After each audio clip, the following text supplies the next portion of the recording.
Hammaga assalomu alaykum. Mirobod tuman transportning institut oldida ikkita egizak 70% ga qurib bitkazilgan chiroylikgina kottejlarimiz sotuvga qo'yildi.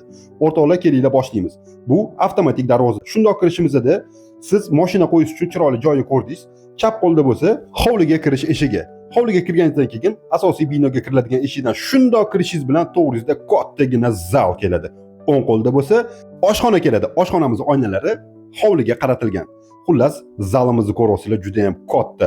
Aytgancha, sanuzel hamma narsasi bitkazilgan, elektroprovod o'tkazilgan.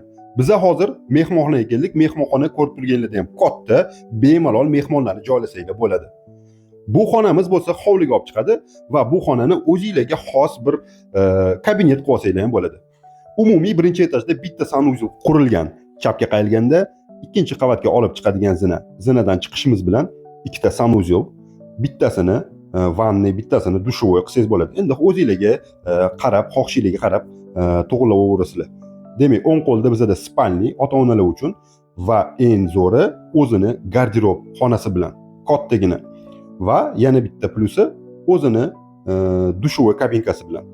Demak, to'g'riga yo'l olamiz. To'g'rida bizda chap qo'lda yana bitta spalni, ko'rasizlar, xonalarimiz hammasi katta, shinamgina, bemalol o'zingizlar mebellar bilan jihozlasanglar bo'ladi. O'zingizlar xohlagandek.